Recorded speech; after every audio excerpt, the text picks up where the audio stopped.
Hi, everyone. Chris Cuomo has had a long and distinguished career in TV news at a number of networks. He spent more than 2 decades covering the biggest stories, was a fixture both in the field and at the anchor desk during major breaking news moments. Most recently, during an 8-year stint at CNN, where he hosted the network's top-rated show. But last December, his primetime program and CNN career came to a stunning end when the network fired Cuomo after months of controversy, after he assisted and advised his brother, former New York Governor Andrew Cuomo, amidst allegations of sexual misconduct, allegations that ultimately led to the governor's resignation. Chris Cuomo has claimed that his CNN bosses were well aware of all his actions on behalf of his brother, and he sued CNN. And as it turned out, an investigation ultimately led to his former boss and friend, Jeff Zucker, being fired as well, presumably for a romantic relationship with his longtime PR and marketing chief. Now Cuomo's launched a podcast and a media venture called the Chris Cuomo Project, and recently returned from Ukraine, where he was covering the conflict there from the field. Tonight, for the first time since his ouster, Chris Cuomo sits down for an interview to talk about it all. Now, I have known Chris for many years. I consider him a friend. But over the course of the next hour, I'm going to be asking him about everything from what he did and said, to how he feels about his former colleagues, to a big new TV project he'll be announcing here. Now, since he's involved in litigation against CNN, he may not answer every question, but I'm still going to ask them.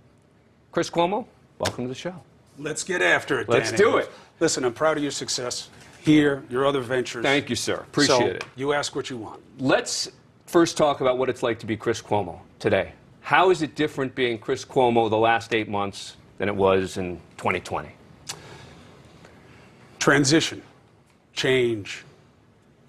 Saying it is easy. Explaining it as advice to somebody else is easy. It's hard to live it. It's been a hard several months. And I tried, or am trying, to use them to figure things out about myself, about who I want around me, what I want my life to be about. This was a very heavy period for me personally. You and I were talking before about the fact that when you read articles, the articles describe you as disgraced anchor Chris Cuomo. Yeah, that's nice. How does that feel? Terrible. For me, no. You don't grow up the way I did and do this many years in this ugly business and not get a skin, a real hide. But your kids, your loved ones, they have to wear that badge as well. That's a double-edged sword for me because, growing up that way with my father and then my brother, I had always told myself, I'm not going to do it this way. I never wanted to be in politics, but I want to let my kids be their own people. And then here I am. And there's regret that goes along with that. Is there a lesson for you in now being on the other side? Meaning you're the guy who was used to asking the questions. Now you became the subject of a major national news story and scandal. In the moment of it, I was so worried about my brother and what this would mean for my family, how it reflects on my father and his legacy, that I didn't really see what was coming my way. Had I been advising you in the same situation, I would have been a lot more protective of you than I was of myself. And that's okay. Ultimately, everything has to be okay. And again, I'm not a novice. I grew up having people liking and disliking my father, my mother, me, for good and bad reasons. So, I have a little bit more experience in going through something like this than most would. But that said, it has been very difficult. And it made me rethink things that I haven't really touched in years and years, about myself, about why I'm here, about what I'm supposed to be doing and not doing. I'm telling you, you keep using the word heavy, but it's heavy. It's heavy. And I hope it's not something I would want people to go through.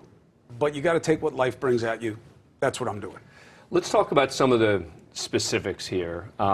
It started, really, the controversy started with regard to your brother when you started interviewing him during COVID. Right. Do you regret that? No. But I think it's more fair to say, subject to your own counter, that the media was pretty quiet when Andrew was first coming on the show. Why? Because it resonated with people in a way that I've won almost every award that the TV journalism business has to offer, mostly because I've worked with the best teams that TV journalism has to offer. I've never had people thank me for what they saw as the help that they got during my reporting when I was sick with COVID, about the people around us who were in charge of COVID, and the interviews with my brother, which everything I know about this situation tells me that, of course, there's a conflict of interest. But people got that, Dan. Nobody thought I was interviewing my brother the way I interview other people. That wasn't the point of purpose of those things. And I even said at the time, and people were like, you don't need to say that. The time will come when he can't come on this show anymore. There will be a time for accountability. There always is in crisis. And I can't cover him about that. People got that. The media should have gotten it. They should have seen it for what it was. And I believe that there was a purity test that was applied to that wasn't really fair given the context and circumstances as people understood them. That said, you are correct. That was something that was going to come back to haunt me. It was just a question of when. And look, I publicly stated that I agree with your position with regard to those interviews during COVID, but as you know, there were people in the journalism community who said he can characterize it however he wants. He can say, oh, it's just about getting information out there. The bottom line is his brother was the governor of New York. He's a Democrat. He's a politician. And he's coming on a program that's supposed to be doing journalism. And that was the argument. It's a good argument. Yeah, I think on the written test, you get an A. But life isn't a written test. It's a practical test, and you have to take the circumstances as they are. And I will say this. I don't like the convenience of that opinion becoming stronger and stronger the farther we got from that moment and when my brother was in trouble. They should have said it at the time if they really felt it, but they didn't. Why? Because people appreciated the interviews. And there are too many of us in this business that say the right thing only at the right time. And not when it's going to be unpopular, not when you're going to be flying in the face of public sentiment.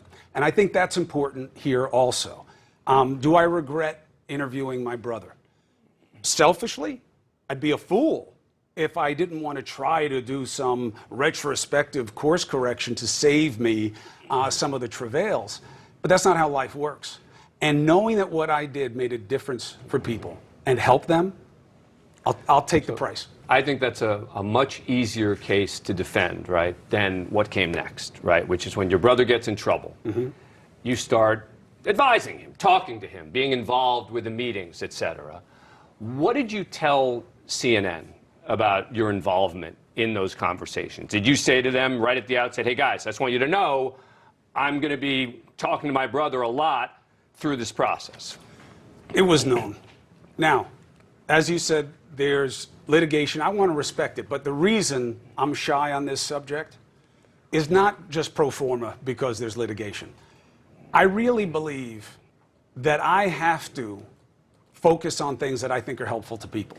And I learned something during this period. I have been obsessed with what happened, when, what was known, and there are a lot of facts that I believe are going to come out. I've also learned that they are largely only important to me, Dan, in terms of what I want people to think and how I want people to feel and how I want them to see me. That's about me. I don't think that it's helpful to a lot of other people. So, yes, there's litigation going on, but I'm telling you, I never lied, and there were no secrets. Well, let's talk about it. I want to play a piece of sound from you on your show. Go ahead. Where this is now after it has been learned that you've been advising your brother, but before the Attorney General report comes out. This is from August of 2021. This is what you said. I never attacked nor encouraged anyone to attack any woman who came forward. I never made calls to the press about my brother's situation. I never influenced or attempted to control CNN's coverage of my family. And as you know, back in May, when I was told to no longer communicate with my brother's aides in any group meetings, I acknowledged it was a mistake. I apologized to my colleagues, and I stopped. There's a lot to unpack there. But let's start with the issue of I never made calls to the press about my brother's situation. You did, right? No. I never contacted any media who were covering my brother to try to affect their coverage. Well, I talk to people in the media all the time. But they're most of the people in my life. But you said I never made calls to the press about my brother's situation. You did make calls to the press about your brother's situation. But I think the distinction has a meaningful difference. The concern would be not that I called you and said, what do you think's going on here? It's me calling you and saying, hey, tonight in your segment, I hope you remember that. That's different. That is different. But that's what I meant, and that's what matters. But that's not what you said. But, right? I mean, again, just in terms of, because you were very careful in what you said there, because that was obviously a big moment for you. Not careful enough. Right, no, I mean, because it allows a suggestion. Right, because the Attorney General put out these texts, right, of you having interactions with various people on your brother's team, where you're talking about sort of trying to get information about what Ronan Farrow, for example, knew or didn't know. You didn't call Ronan specifically. Never. But you called other people to find out what he was reporting, and then you reported back. If he were reporting. So here's what happened, okay? Without, It's important. Look, this is one of the credibility issues that I think is important.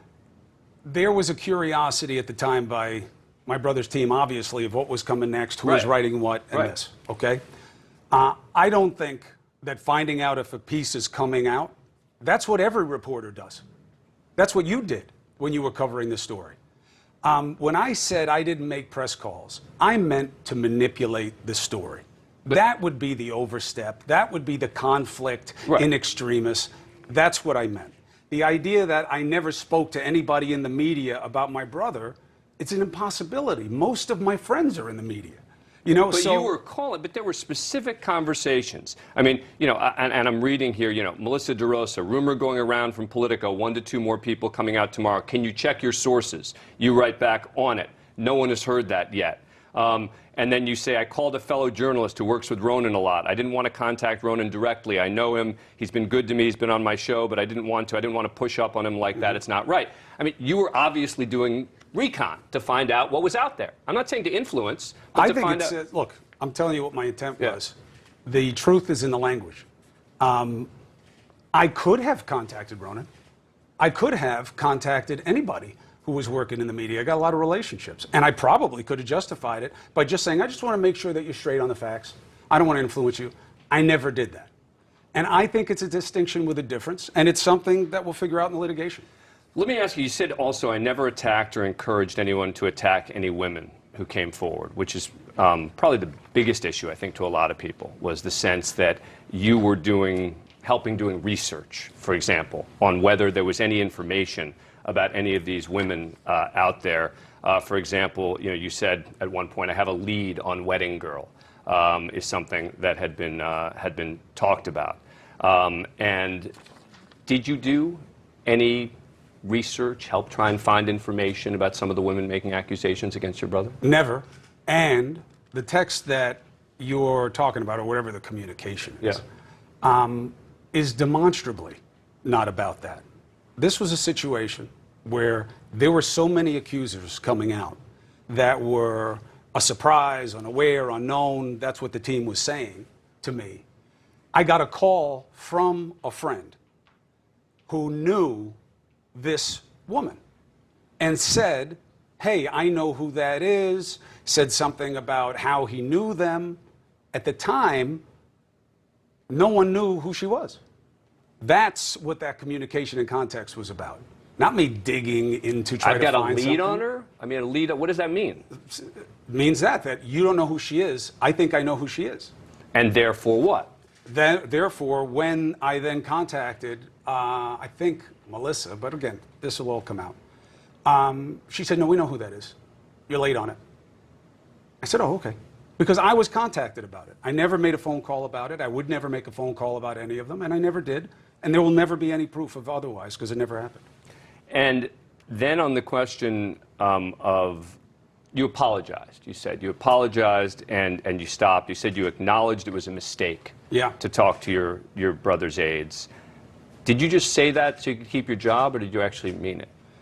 No, and I offered several times to leave the job because what I apologized for, I never intended anything that I was doing. I never believed, I never imagined that anything that I was doing to help my brother would reflect badly on anybody else at CNN. I thought it was plain to people that I'm helping my brother. I'm not covering this story. We got 23 other hours a day to cover it, and CNN covered it plenty. And when I found out that a lot of colleagues did feel compromised, fair or unfair, right or wrong, I absolutely apologize for that, and I never intended it. And had I seen that coming, that would have influenced me more than anything I was worried about for myself. Take a break. More with Chris Cuomo coming up. Thank you for watching. Go to newsnationnow.com to find NewsNation on your cable provider. And don't forget to click the red subscribe button below to get more of NewsNation's fact-driven, unbiased coverage.